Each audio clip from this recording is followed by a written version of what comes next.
Welcome back to our show. I'm Alexa, your netball bestie, and together with Jenna, this is your netball besties. This is where we deep dive into SSN game analysis and what the netball world is currently talking about. We've just finished round 10. I actually can't believe I'm actually saying that we're already at round 10 of the Suncorp Super Netball. And just when we thought we know exactly how games are going to go, we are left shocked and speechless at how the games actually played out. A strong reminder that in SSN, when you have such a tight competition filled with the best players in the world, that any team can win at any time. And that adding or losing one key player can completely change how an entire team performs. Jenna, can you break down the games and the scores for us? Yep, so this week we had Fever continue their winning streak over the Mavs, 69-63. The second game we had Thunderbirds versus Firebirds, 65-58. On Sunday we had the Sergeant McInnes Cup against Vixens and Swifts, and the Vixens took the win 70-68. And then finishing out the round, we had a really exciting game from Giants and Lightning, with Giants taking the win 78-68. Don't forget to hit that follow button and please leave us a 5-star rating on Spotify if you enjoy this episode. Every 5-star rating really helps our show, which means we can keep improving the quality for you and eventually get exciting netball guests on the show. So share this episode with your netball besties and let's get started. So first game, we had Fever versus Mavericks. So Fever took the lead pretty early on in this game. We had Fowler being put under a bit of pressure by Glenvold. We had Liv Wilkinson come on towards the end of the second quarter, and by halftime, Fever were leading by 11. We saw Katie and Dehaney pulling some pretty clever offensive contacts to get the turnover. And then by the end of the second quarter, we had that Mavericks moving circle that we are very familiar with by now, but they were still struggling to get ball in hand. So Jenna, what are your thoughts? Definitely a closer game in the end there than you would initially have thought.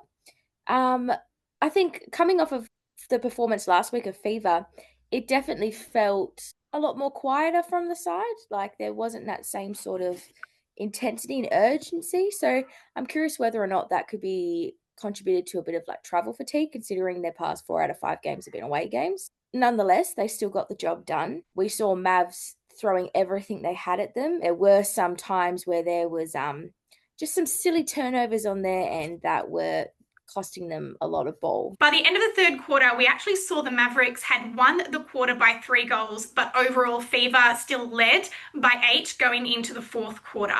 There was absolute chaos at this point. We saw Fever having turnovers and that really started to pile up.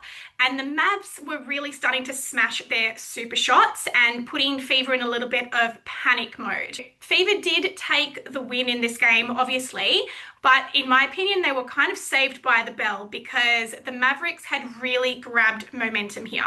Yeah, definitely. And also Fever, we see they are a team that they more lean into the traditional 1-point game. That's sort of their strong suit. And we saw that work, but I think super shots for them and Fever still not having the ability to match the super shots is definitely what almost got there. And like you said, I definitely think it was a case of they were just lucky the clock ran out when it did, because it could have been a big upset after that big drop off in the third quarter. The thing with Mavericks that I think you've noticed as well, Jenna, is if we look at the whole season so far, they have really great quarters, but those quarters come at random. Just at random, there will be a quarter, maybe even 2 quarters in a game where they actually win that quarter, but they can't seem to capitalize on that momentum and actually get wins over the line. And I think overall, we're actually seeing almost a pattern which seems to emerge, which is as soon as the Mavericks are down by a fair amount, the other team gets complacent. And I don't know if it's a matter of Mavericks suddenly finding this brilliant urge to take the lead and put their foot down, or if it's actually the other team underestimating them and allowing them to creep in. But by that point, it just feels too late for the Mavericks. Every time they do get momentum, it seems that's the case, that it's always too late because they've allowed the team to get too far in front of them. Yeah, no, I would definitely agree. I think, yeah, they have moments of good play, but they're so few and far between. and it's really hard for them to keep a consistent momentum. It's unfortunate. Hopefully, these are things that they can address going into next season. Because I don't see that pattern changing anytime soon with I guess how consistently it's been playing out. But this is SSN, and we are always ready to be shocked, which happens a lot. Yes, definitely after this round too. Yeah. So, next game was Thunderbirds versus Firebirds. Now, in the first quarter, we had the Firebirds actually staying in this game with super shots, but they were no match for the Thunderbirds' defense. The Thunderbirds' defense had the Firebirds resetting in the attacking end multiple times, reset after reset after reset, because that pressure was so strong. And of course, that just allowed the T-Birds to have more opportunities to get that ball and get the turnover. In the second quarter, we had a little bit of a turn of momentum where we actually saw the Thunderbirds suddenly have to switch and rely on the super shots quite early again, which is what we saw them do last week. And that was because the score was actually staying between like the 1 and 2 mark. So all of a sudden we saw that switch with Georgie coming into the GA bib much sooner than we're used to. What were your thoughts on that, Jenna? I was very excited to see Latanya Wilson get the start in GD, and I think it just continued to pay off as the game went on. She's such a great hunter, and she needs the space to hunt. And, while she has such a good aerial game and vertical jump, she needed that space in GD instead of GK, and I actually quite liked having Garrett in GK instead. I also thought Ruby Baker Doran did really well in this game. She was really getting some good ball for her side too. It actually felt like Firebirds had a sort of game plan this week. They were looking a bit better, and I wonder if that could have been because of a visit they had from a certain Stacey Mirankovic this week. A certain Stacey? Yeah, like the Stacey effect. But it really looked like there was such a lift. Even Mary was looking more confident in herself. I've really been liking what I'm seeing from Abby. The way that she can come on, she's strong in the body and she's confident to go up for the super shot. I wonder if she has earned that starting position. Well, we did talk about that last week, didn't we? I thought it was interesting when the commentators were asking Kiri Wills about the fact that Mary comes out of the circle so much, is that she was asked the same, if not a similar question last week, and her answers, in my opinion, were quite telling. Because last week her answer was very much, oh no, we love that she does that. She's coming out to release pressure. She's coming out to do that reset. Whereas this week her answer was, oh yep, no, like we want her to do that sometimes, but not too much. Like we don't want her doing it all the time, kind of thing. So it was definitely a little bit of an adjustment in regards to, I guess, maybe how much they're actually asking her to do that. So by the third quarter, we saw Hannah Petty having not her best game. This did improve towards the end of the game, but at first she was having a little bit of a turnover start to mount up. And that's when we actually saw Wilson come on, and there was a little bit of a reshuffle in that mid-court. There was a timeout called by the Thunderbirds, which probably could have come a few minutes sooner, but still did the job. That's where we saw Georgie stay in the GA bib for essentially the rest of the game, as far as I remember. And then that's also the quarter that we saw some of the game-changing intercepts by Latanya Wilson, which was just absolute spectacle netball at its best. In the fourth quarter, we had a really interesting moment where I saw like the Firebirds huddle, and I don't know who said it. It might have been Macy Gardner, but someone just yelled, "Stop passing to Laddie." And that's how you know you're doing a good job.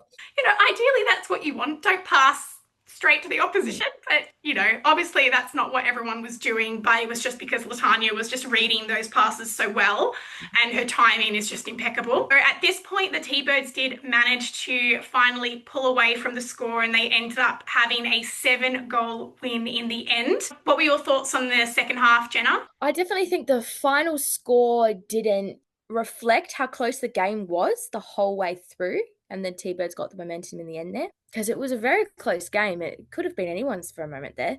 But I also thought it was interesting as well seeing, like, I know we saw Firebirds with the moving circle, but I thought it was a really interesting call to take Mary off in the last minutes and put Moore on, but then Moore was so reluctant to even put up a super shot, yet she was put on there to put super shots. So, and I feel like that sort of actually contributed to Firebirds losing a bit of their momentum because they didn't have a second option. So instead, they were passing it around a bit too much. And then that's when we're seeing ball get lost. So I feel like had they maybe kept Mary on as that option under the post, maybe the outcome possibly could have been different or closer. There was actually, the commentators were talking about Abigail's performance and how consistent she's been, and whether we're going to see a change and a shuffle when Dwan returns from her injury time. And that's going to be a really, really interesting conversation, I think, in the coaches' room. I don't see anyone taking Abigail's bib at the moment. No, I think she's definitely really stepped up and asserted her place. And I really hope she gets rewarded for that. Absolutely well deserved. I really wanted to point out a particular strength that I'm seeing in Shearer's game at the moment, which we're seeing her pressure over the super shot, particularly on the shorter shooters like Georgie Horges in this game and in Steph Fretwell in the previous game. She seems to have such a strong hold and presence that it's putting so much doubt in the shooters in that moment that we see them resetting again and again. So I really wanted to see a lot more of a screening game from the other shooter in the circle. When you have your dominant shooter, and in those two particular scenarios, we had Georgie being the dominant super shot shooter and then Steph. And so if your dominant super shot shooter is being, put off their shot, we need the other shooter to do their part. And that's not just holding under the post in case there's a rebound. It's also creating a bit more of a delay for that defender to get into that holding position, or even just using their physical body as a screen, which we actually saw Rue do at the end of the Lightning game, which, was exactly what they needed to do. Was she was able to position her body to stop that lean over Steph's shot and then still be facing the post, so she could also adjust for that rebound if necessary. And that was very, very smart. I would definitely like to see more of that kind of strategy and the shooters working together if that's the kind of pressure on the shot. But also kudos to Shearer for pulling that off. So mainly Rue's the only one who I saw actually pull off that particular, strategy to help her shooter. And that was obviously against Giants, which we are yet to talk about because, oh my God, what an amazing defensive game that was. Third game of the round was on Sunday, and that was Vixens versus Swifts, another absolute nail-biting game. This was, again, a game that I think no one would blame you to think that Swifts were going to take this win, given how the ladder's sitting and previous games across the board. So it was definitely a shock to the system to see that Vixens started this game extremely strong, and that is how they maintained it for the remainder of the 60 minutes. We did see the addition of Fawns to Swift's lineup early on before this game, which was a little bit of surprise, but then I guess, like you've said time and time again, Jenna, we have perhaps seen Swifts showing their cards and they didn't have any backup option when things didn't go their way. So was this going to be their backup option? I had a lot of thoughts about this moving circle because I personally did not think that this was going to be the answer for Swifts, just given a few factors. Front and foremost, Fawns hasn't had any minutes in SSN for the entire season. She's been playing in reserves, I believe, and we heard on the Netty Life not long ago that her performance wasn't at SSN level, even in reserves. So we were surprised to see this change happen at all. But also based on previous seasons, last season in particular, we saw this moving circle with Houseby and Fawns quite a lot, and it wasn't their strongest point by any means. I actually thought that they would use Fawns as a replacement option in case we saw Houseby benched again. I did not think that they were actually going to use that moving circle because, in my opinion, it's Swift's 1 point game, which has really been falling off lately and later in this season, as opposed to their super shot game, which I think Helen Houseby has had no issues with.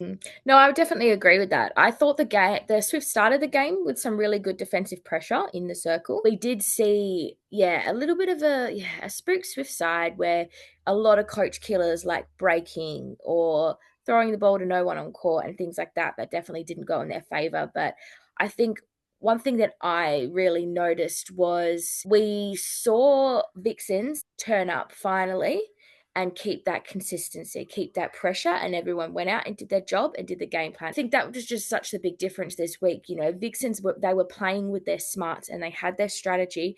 Whereas Swifts, they seem so hesitant to sort of stray away from what's previously worked and what they know, and not willing to really take risks. Because yes, it may have worked initially, but they have been figured out. They've shown their hand. Even we've seen Grace now, you know, the pressure's been building up against her and her performance necessarily hasn't been what it was. But we have seen essentially the defense of whatever team has been coming up against them in the past few weeks approaching her and Houseby the same way and having the same effective result. Yet Swifts haven't been able to offer something new or combat that. They need something fresh. They need something new to offer. And even seeing Sophie Fawns come back, I was curious to see that she was named in it.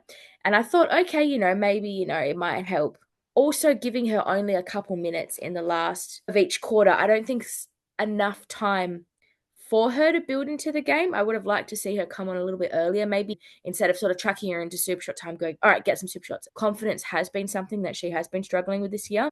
I feel like maybe there could have been a different approach. The change in that GA role for Helen Houseby has kind of been bounced around so much. Like one game, she's been told to play a certain way. The next game, she's been told to play a different way. So there's definitely, definitely some issues that we're seeing arise that they do need to address. Now let's talk about the Vixens because they had one of their strongest games yet. We actually had a really impressive defensive game from Austin, which is not unheard of. We've seen her pull out some incredible intercepts before, but she was on fire in this game. She really, really was. And again, her combination with Sophie Garbin, which was reflected in their net points by the end of this game, they were both above 100. They had absolutely impenetrable, beautiful connection. The kind of connection that we saw them have probably the beginning of last season. That is how long it's been since we've seen them work so smoothly together. We've seen the whole attacking end be on and off, but I would say that the mid-court attacking, so your Mundy and Maloney, have actually been fairly consistent this whole season. It's definitely been that Garbin and Austin combo, which has been hot and cold. So it's nice to see them really pull it together, especially at this point in the season. They've now, you know, put themselves in the top 4 after some pretty, you know, disappointing games at the beginning of the season. There were moments, particularly in the second quarter, that I remember where the Vixens looked undefended. There was drive after drive after drive straight into that circle with a clean pass straight to Kira with not a defender in sight. Where were the defenders? And that happened, I would say, about 7 to 8 times. The play was working, so the Vixens were just rinse and repeat, rinse and repeat. So in the third quarter, we saw Swifts really struggling with their feeding into the circle. So gone were the seamless feeding into Grace that we saw, like, you know, shot after shot after shot in the beginning part of this season, to the point where it was looking undefendable. But the teams have done their homework and they've shut down the actual feeders and caused so much disruption in that attacking end, and we saw it play out beautifully here. The Swifts had no answers. They were just making error after error in trying to get that ball into Grace.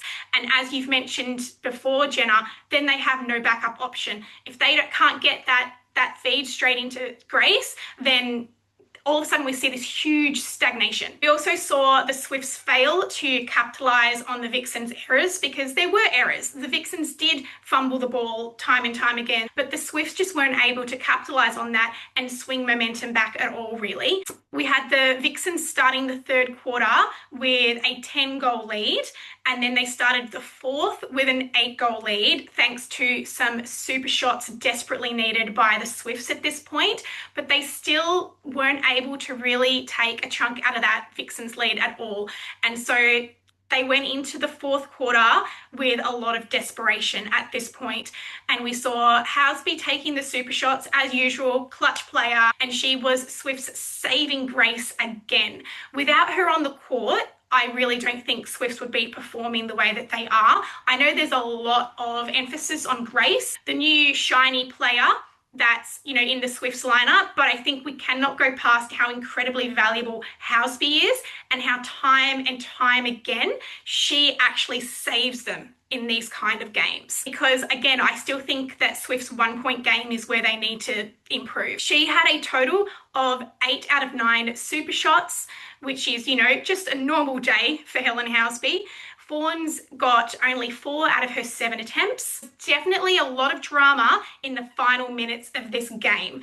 We had in the final minutes absolute chaos because first of all, there was a questionable held ball by Jo Weston in the final minutes, which, upset a lot of people. But then in the final seconds, we saw Fawns miss her super shot attempt and then run in to try and get that rebound and get called for an offensive contact on that attempt. At this point, Helen Housby had the ball in hand. From what I remember, she was in the circle ready to take her super shot, and then the umpire's whistle called the ball as a Vixen's ball. Now, that moment, that decision by either Fawns or the umpire or that call in those final seconds really was the outcome of this game, because there's every likelihood that Helen Housby would have nailed that super shot, which would have made it a draw and pulled it into extra time, which does include super shots, which is Swift's strength. So yeah, that one singular decision in the final seconds of the game definitely was the swing. I went back and I watched this over and over, and I have to say, I do think the call was right.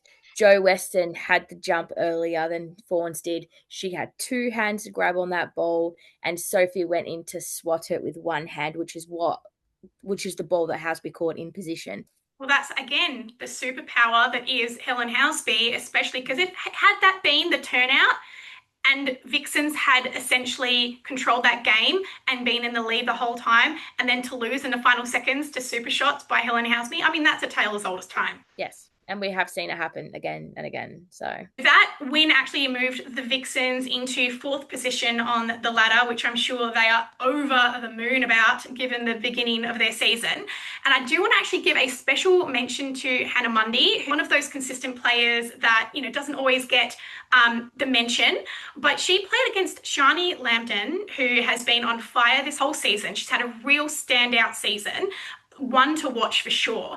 And the net point difference in this matchup, so we had Hannah Mundy with over 50, I think 55 net points, and Shani Lambden was on -7.5. That really goes to show just what an incredible game Hannah Mundy had. So the final game of the round yesterday was Lightning versus Giants. The absolute upset of the round. Oh my God. Where do we even start? So Lightning looked stunned from the first couple of minutes of this game. And I was very optimistic that they were going to pull it back, but unfortunately, that ended up being the blueprint of the entire game. The Giants had full control and Lightning could not find anything to grasp on to get any momentum back here. We had the Giants playing absolutely beautifully in attack, brilliantly in defense, and then you have your most consistent midcourt in JLP, who was having just an absolute standout game as usual. So we've talked about the balance that Giants has brought to their game with the addition of Casey Copwood before, and again, we saw it played out beautifully here. Just balance all over the court, nothing to critique. It was beautiful netball by the Giants. We had Steph, again, her second game in a row where she has just not been on form. Her accuracy is off. I know this, it pains me to say this. She's my favorite player, but I don't know what's going on. If something else is going on with her, it just hasn't been her best couple of rounds, and we saw that clearly reflected in this game, specifically on that real hesitancy that she had on the shot. So this is, of course, credit to O'Brien and Kopua on their lean on her shot. And again, like I mentioned before, there was no one to help screen that defensive lean out for her as Kara, was under the post. And we really needed to see more of that because she was passing out to Liz and Lisa Maimai on the edge of the circle multiple times. She clearly was not confident in that shot. And the defense had done such a superb job with their homework at shutting down that feeder, that shooter to shooter pass that Steph and Kara are so known for. Because Steph wanted to look for Kara, she was looking for that pass off, and Kara could not get free from Kokwa. It was a sight to behold. What a start from Giants. This is what Giants are capable of. I feel like they are finally coming into form.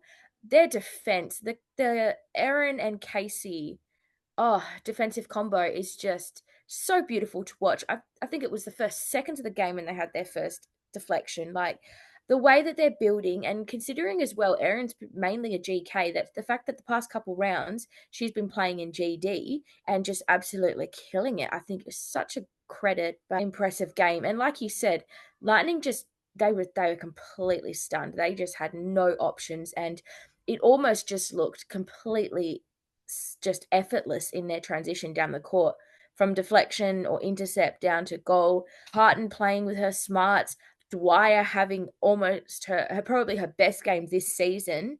I think she ended with net points of 122 and her career best is 132. She absolutely stepped up.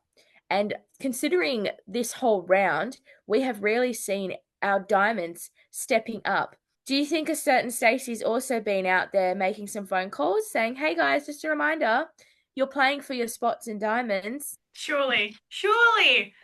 We saw by the first quarter super shots, the Giants had a very clear play strategy that they were going to lean into, and that was shut down Steph and just allow Kara to take the ones under the post. And this strategy works so well for the Giants because they are one of the teams that has the most reliable super shot shooters in the entire competition. So they know that if they allow their opposition to take that one, that they are more than likely guaranteed two down the other end. And that is a very smart play. And we saw that just work beautifully for them. They were basically just chipping away, allowing Lightning to take those ones and really, really putting pressure on any super shot attempts. By the second quarter, we saw Steph come off and Rue come on, which wasn't a surprise, I think, because it just wasn't really working and gelling very well in the first quarter. We had the Giants shooters having some of the best combinations and movements that I think I've ever seen. This was an absolute highlight reel for Jo Harton. She was just a sight to behold in this circle, especially watching the replays all back to back and pivot after. Her movement, her spins, her control, her complete control of where she wants the defenders to be, she just does not switch off. And she allows Dwyer to play the beautiful game that she did. It was definitely, you can't have one without the other in this combination. They bring out the best in each other. And absolutely, we saw the best in Dwyer for a very, very long time. It was great to see her play the way that we know that she's capable of. Even by the end of the second quarter, the Giants were leading before the super shot time had even started. The Lightning were just completely unable to get that lead back because their two bookends were just falling apart. They actually had their midcourt doing nothing wrong. Both Liz and Lisa Mai were having great games. It was actually their attack end and their defense end that were just completely dropping off. And we could see that in the net points. Both Liz and Lisa Mai finished on over 100 net points each, and their stats speak for themselves. They could not do anything else to help their team at this point. It was just not enough gains down one end and not enough goals down the other. In the third quarter, we had Steph back on, and then eventually she was benched again for Rue back on. She just wasn't able to get her head in the game on this occasion, and Rue was actually doing okay. So we actually saw Sligo having an amazing game. She was causing a lot of pressure on Liz and actually moved her into a centre bib for this game. Even though Liz and Lisa Mai, like I said, were having a great game, I just want to put credit to Sligo. She actually did incredible. We've seen her game grow so consistently across this season. Even when Giants were having, lower scoring games, I would actually say Sligo has continued to be a standout for me. Ended up looking like a training drill. At this point, we saw the Giants push out to an 18-goal lead going into the fourth quarter. Joe and Casey's experience and influence on the Giants at this point is just completely undeniable. And in the fourth quarter, we actually saw Lightning winning this final quarter against all odds. We saw a 15-23 quarter win to the Lightning, but nowhere near enough and way too late. But I want to ask you, Jenna, what do you think? Because we've mentioned this for other teams, who end up winning the final quarter. Was this a matter of Lightning finally doing things right, or was this a matter of Giants dropping off a little bit when they could see that they definitely got the win? I think we definitely saw the Giants take their foot off a little bit in that last quarter. I think they had built up such a lead. You could tell they sort of went, okay, cool, like, think we got it. It's all right. So we did notice them get a bit more quiet. And then that's where Lightning were then able to capitalize on that. But then we still saw quite a large score margin. But had Giants probably kept that same pressure on, I think we would have probably seen quite a big win. Yes, which puts us in a really interesting and exciting position ahead of next week's round, where we have the New South Wales Derby. So we have Giants coming up against their nemesis, the Swifts. And I don't know who I'm going to tip here because it's hard to call now. The Giants are looking like a completely different team. Definitely. And I think if they can, we've now seen Giants sort of back up two strong performances. But on the other hand, we've seen Swifts with two not their best performances. So if Giants can continue this same momentum into next week and catch the Swifts unprepared, they could possibly do it. And we're at that very pointy end of the season now where these wins and losses matter. So if Swifts want to stay in the top four, they essentially have to win the remainder of all of their games. Because if they were to lose, hypothetically, the rest of their remaining games, there could be a huge upset and they could very quickly fall out, which is, Yeah. imagine leading over half the season in first position and then not making finals at the end. The matchup for me is definitely going to be Grace Weke on Casey Kopua, two of the best to ever come out of New Zealand coming up against each other in two like very surprise, unexpected additions to 2025 SSN season. So, and it's going to be quite the one to watch because let's see, we've got two of the strongest super shot teams going up against each other. One who is currently doing a really strong 1 point game, one which is starting to fall behind on their 1 point game. This is without a doubt going to be a super shot shootout. It's going to be Helen Houseby versus three Giants super shot shooters. Exactly. And you know what? That might be the difference, though. Giants can effectively have enough defensive pressure to shut Houseby out, which is possible. They have three super shotters on their side to Swift's one. So it's definitely going to, if one isn't performing, they can just chuck another on. Good games to look forward to next week. Fever and T-Birds, followed by Lightning and Vixens, Swifts versus Giants, and then Firebirds versus Mavs. So I would say all of next week games pretty fairly contested. Like they're pretty close matchups. It's funny because literally going into this round 10, I don't think we can predict anything. Can't predict anything because everyone's been silenced time and time again. So yeah, that's what we love about this competition. It would be boring if we knew exactly how everything was going to go every time. And I feel like it's nice because I feel like a few weeks ago it was, oh yeah, that's predictable, that's predictable, that's predictable. And it felt a little bit boring, but now it's getting so exciting.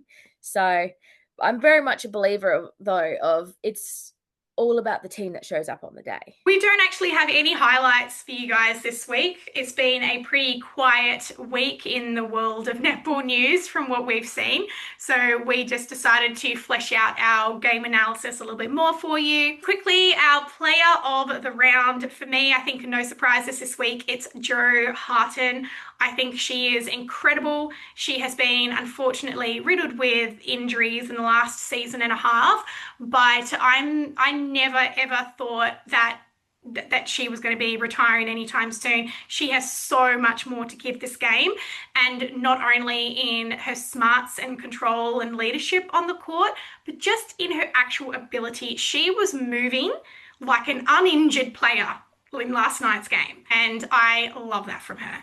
My player of the round is also another Joe in Joe Weston. I thought she really just stepped up and had such a great game. Similar situation. She's had her own injuries, and we've sort of been seeing her slowly getting back to her previous form. But I feel like this weekend, maybe if a call from Stacey also helped her as well. But we really saw her with some beautiful intercepts and just completely disrupting play and doing what she does best. So that was really good to see. Absolutely. It's funny, isn't it? It's like when you have some of your veteran experienced players struggling with injury, and then like with Bruce as well, and then you see the young rookies really get their chance to shine, and you start thinking, oh, okay, here's the replacement, here's the passing of the torch, and then you have the veterans coming back and going, wait, not just yet, not just yet. Yeah, that's definitely pretty much, I think, what's happening. I'm not mad. No, me neither. That's it from us. So let us know in the comments what you guys think. And don't forget to follow us on Spotify. We're also on Instagram, TikTok, YouTube. And please leave us a 5-star review here on Spotify if you enjoy the show. Have a great week, guys, and we'll see you after round 11.